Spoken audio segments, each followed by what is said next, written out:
Hi అండి, welcome to Missamma చెప్పే కథలు. కథ పేరు మయూనిజాలం. రచయిత్రి విజయశ్రీముఖి గారు.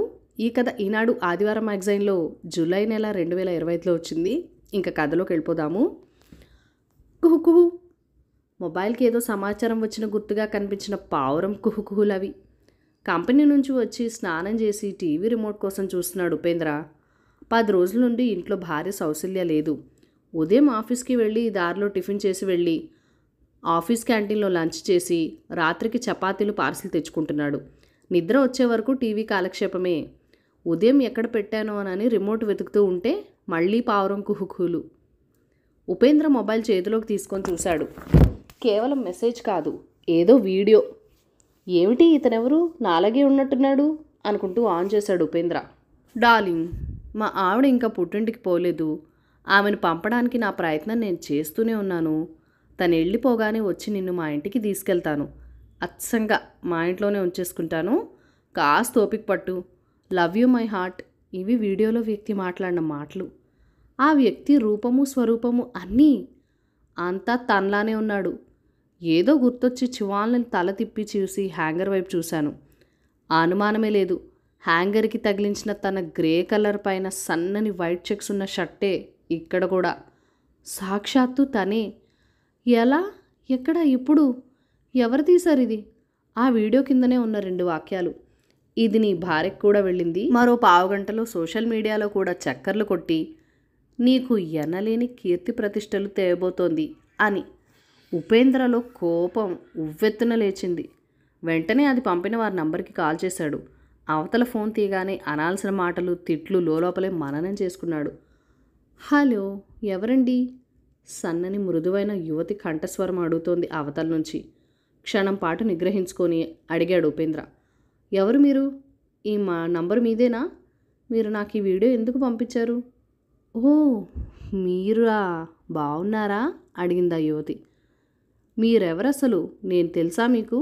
అడిగాడు. తెలుసు, నేను మీకు తెలుసు, గుర్తు చేసుకోండి, సన్నగా నవ్వుతూ అంటోంది. ఈ వీడియో ఏమిటంటుంటే సోది చెప్తామే. సహనం చచ్చి అడుగుతుండగానే స్విచ్ ఆఫ్ చేసేసింది. చస్, చిరాగ్గా మొబైల్ విసిరేశాడు ఉపేంద్ర. ఇది సౌశల్యకు కూడా వెళ్ళిందా? ఆమె వాళ్ళ అమ్మ నాన్నలు ఇది చూస్తే తన వాడిని ఏమనుకుంటారు? మై గాడ్, ఇది ఎటుకి దారి తీస్తుందో ఆలోచిస్తూ కూర్చున్న ఉపేంద్ర మదిలో 10 రోజుల కిందట జరిగిన సంఘటన మెదిలింది. 10 రోజుల క్రితం ఇది చూడండి. ఆన్ చేసి ఉన్న తన మొబైల్ ఫోన్ మామగారి ముందుకి విసిరేశాడు ఉపేంద్ర. ఊరు నుండి వాళ్ళిద్దరినీ ఆవేళ్లే పిలిపించాడు.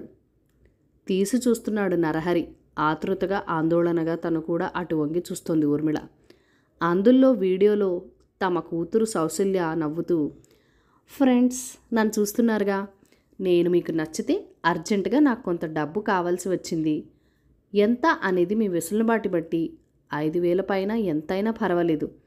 మళ్ళీ మీరది ఏ రూపంలో తిరిగి మీకు ఇవ్వాలో చెప్తే నేను ఆ విధంగా చెల్లించేసి మీ రుణం తీర్చేసుకుంటాను. మీకు ఓకే అయితే కామెంట్ బాక్స్లో మీ నంబర్ పెట్టండి, నేను కాల్ చేస్తాను, మాట్లాడుకుందాం విత్ స్వీట్. ఆమె కొంటె నవ్వుతో ఆగిపోయింది ఆ వీడియో. అనుమానం లేదు, ఆమె అక్షరాల తమ కూతురు సౌశల్యనే. చూడలేకపోయారు నరహరి.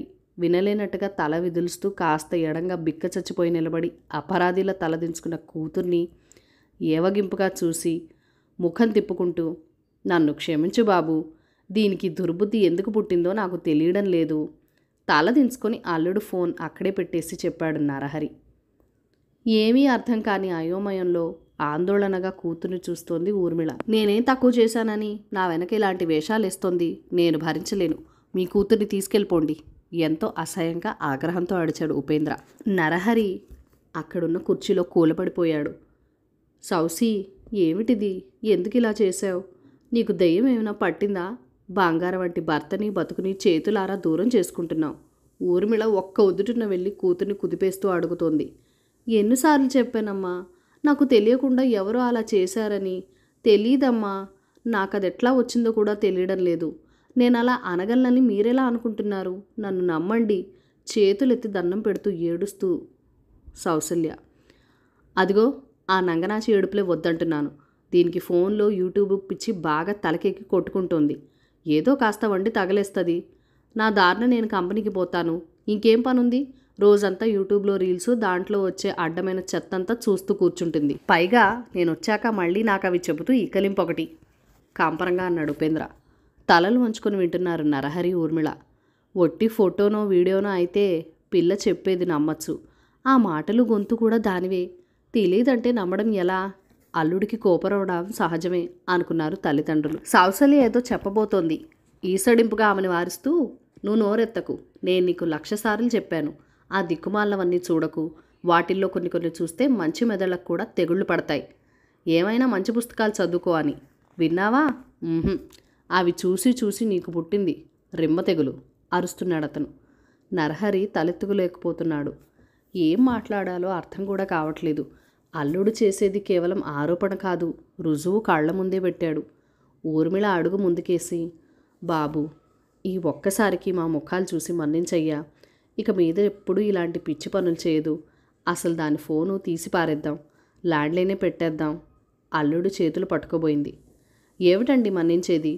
ఈవిడగారు పెట్టిన ఈ పోస్టు ఎన్ని వందల మంది చూశారో తెలుసా? రేపటి నుండి ఎవడొచ్చి మా తలుపు కొడతాడో? ఇదిగో నా పెళ్ళామని పెళ్ళిళ్ళకి ఫంక్షన్లకి వెంట తీసుకోగలగలుగుతానా? ఇప్పుడు యూట్యూబ్లో చూసి నేను ఆడంగి వెదవని అనుకోరు? కొవ్వెక్కి మాట్లాడే సిగ్గుమాలిన దాన్ని నాకు ఇసుకట్టారు. మీరేం నాకు చెప్పొద్దు. కంపెనీకి వెళ్తున్నాను. నేను తిరిగి వచ్చేటప్పటికి అది నా ఇంట్లోంచి పోవాల్సిందే. చరచర బయటికి నడిచి బైక్ స్టార్ట్ చేసేశాడు. ఎంత ముద్దుగా మురిపంగా పెట్టుకున్నాను నీకు సౌసల్య అనే పేరు. నా మురిపాన్ని, నీ భర్త నమ్మకాన్ని మొన్నెట్లో ముంచావు గదే, ఛీ అనేసి వరండాలోకి వెళ్ళిపోయాడు నరహరి. ఏం చేద్దాం ఇప్పుడు? భర్తతో పాటు వెనకాలే వెళ్ళి కళ్ళ నీళ్లతో అడిగింది ఊర్మిళ. ఎలాగైనా చావని. కళ్ళెదుటే కనిపిస్తోంది దాని నిర్వాకం. అతనిదేమీ తప్పులేదు. మనం తీసుకెళ్తే అతను ఎప్పటికీ రాడు. దీన్ని తిరిగి తీసుకెళ్ళడు. వాళ్లే చక్కబడిపోతారులే. నువ్వు రా, వెళ్దాం అన్నాడు నరహరి. మీరు రమ్మన్నా నేను రాను. తండ్రి మాటలు విన్న సౌసల్య రోషంగా అంటూ లోపలికి వెళ్ళిపోయి తలుపులు వేసుకోబోతుంటే కూతుర్ని అడ్డుకుంది ఊర్మిళ. కోపంలో మీ ఆయన నాన్న అలాగే అంటారు. రా అమ్మా, వెళ్దాం. నీకు డబ్బు కావాలంటే నాన్నని అడగలేకపోయావా? తప్పు కదూ. అల్లుడు కోపం తగ్గాక వద్దుగాన్లే కూతురు చేతులు పట్టుకుని చెప్పింది ఊర్మిళ. తను వెళ్ళిపోతే కూతురు ఏం అఘాయిత్యం చేసుకుంటుందో అని ఆమె భయం. మీరు నమ్మర్లే. అయినా చాకరీ చేయటానికి, కాపలా కాయటానికి ఇది నా ఇల్లు. ఏ చిన్న కోపం వచ్చినా బయటికి పొమ్మంటారేంటి? ఇది ఆయన ఇల్లు, అది నాన్న ఇల్లేనా? నాకంటూ కొంపలేదా? చెప్పేది అసలు అర్థం చేసుకోరే. నేను రాను, వెళ్ళండి. సౌసల్య ఆవేశం అశ్వరూపంలో వెలువడింది. లోపలికెళ్ళి తలుపేసుకుంది. ఊర్మిళ వెనుతిరిగి చూస్తూ భర్త వెనకే వెళ్ళింది. సాయంత్రం ఉపేంద్ర వచ్చేసరికి సౌసల్య లేదు. తల్లిదండ్రులు తీసుకుపోయి ఉంటారులే అనుకుని ఊరుకున్నాడు. మైత్రి ఫైనాన్స్ కంపెనీ ఆఫీస్ ఇక్కడికి ఎంత దూరం అండి? రోడ్డు వారగా స్కూటీని స్లో చేసి అడుగుతోందో యువతి. కూల్ డ్రింక్ షాప్ ముందు బైక్ ఆపి థమ్సప్ తాగుతున్న ఉపేంద్ర ఆ యువతి అడుగుతున్నది తననేని గ్రహించి తాగడం ఆపి ఎంత దూరమో, ఎటుగా వెళ్లాలో వివరంగా చెప్పాడు. అబ్బో, చాలా దూరమే. అక్కడ ఒకరిని కలవాలి, అర్జెంటు పనుంది. తీరా వెళ్తే ఈరోజు వచ్చారో లేదో టైం వేస్ట్ ఆలోచిస్తూ అంది ఆ యువతి. పోనీ కాల్ చేయండి చెప్పాడు ఉపేంద్ర. ఫోన్ చేస్తుంటే రింగ్ వెళ్ళడం లేదు, ప్రాబ్లం తెలియడం లేదు, హ్యాంగ్ అయిపోతుందేమో. ప్లీజ్ మీరు ఒకసారి నా మొబైల్కి రింగ్ ఇస్తారా? రిక్వెస్టింగ్గా అడిగింది ఆ యువతి. అలాగే, నంబర్ చెప్పండి అన్నాడు ఉపేంద్ర.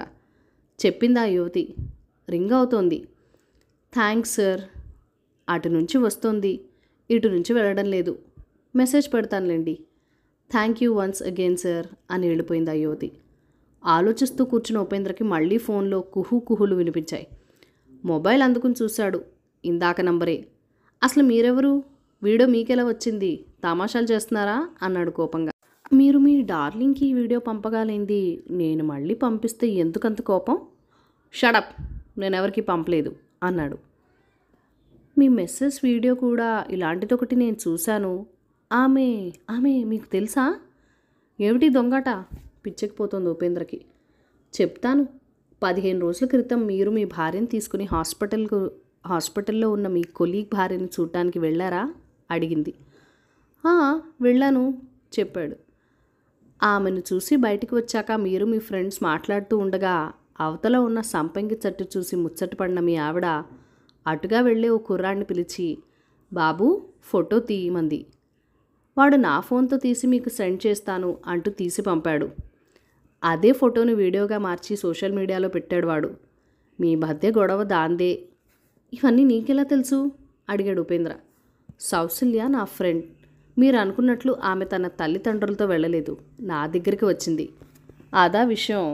ఫోటో వీడియో వరకు ఓకే, కానీ మాటలు ఆమె గొంతే ఎలా వచ్చింది? ఫ్రెండ్ అని బాగా సేవ్ చేస్తున్నావు. సేవ్ చేస్తున్నానా? ఇంకా మీరు నన్ను నా మాటని గుర్తుపట్టలేదా అడిగిందామె. ఎవరు? నా తల తిరిగిపోతుంది, చెప్పండి. 4 రోజుల క్రితం నేను మిమ్మల్ని సెంటర్లో మైత్రి ఫైనాన్స్ ఆఫీస్కి ఎంత దూరం అని అడిగాను, గుర్తుందా? అడిగారు, మీరేనా? అవును, నా పేరు రష్మి. ఈ సిటీలోనే సాఫ్ట్వేర్ జాబ్ చేస్తున్నాను. నేను ఒకసారి మీ ఇంటికి వచ్చాను, మీరు అప్పుడు లేరులేండి. అది సరే, ఈ వీడియోలు ఏమిటి అడిగాడు. మంచి ప్రశ్న వేశారు. నేను క్రియేట్ చేసిన మీ వీడియోలో మాటలు కూడా మీవేగా అంది రష్మి. గతుక్కుమన్నాడు ఉపేంద్ర.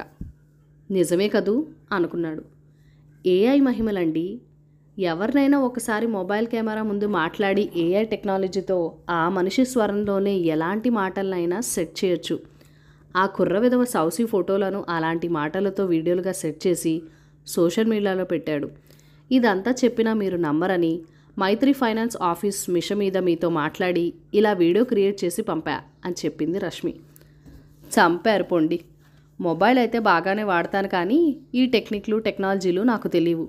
సారీ అండి, వాడెవడో కనుక్కుంటాను. మీ అడ్రస్ మెసేజ్ పెట్టండి, నేను వచ్చి కాళ్ళు గడ్డమో పట్టుకొని క్షమాపణ చెప్పుకొని సౌసిని ఇంటికి తెచ్చుకుంటాను. కోపంతో ఒళ్ళు తెలియకుండా నోటికొచ్చినట్లు మాట్లాడాను కదా, తను బాగా హట్ అయి ఉంటుంది. చాలా చాలా పెద్ద తప్పు చేశాను. మీరు కూడా నన్ను క్షమించమని మీ ఫ్రెండ్కి కాస్త నచ్చ చెప్పండి ప్లీజ్ అన్నాడు. అలాగే, నేను ఆఫీస్లో ఉంటాను, రండి, సౌశల్య ఇంట్లో ఉంటుంది చెప్పింది రష్మి. ఈ ఏఐలు లీలలు చూస్తుంటే భారతంలో అద్భుత శిల్పి యముడు అని సృష్టించిన మయసభ గుర్తొస్తున్నాయి. కర్మ, ఇలాంటి మయుని జాలం మొదలైంది సోషల్ మీడియాలో. హతోస్మి అనుకున్నాడు ఉపేంద్ర.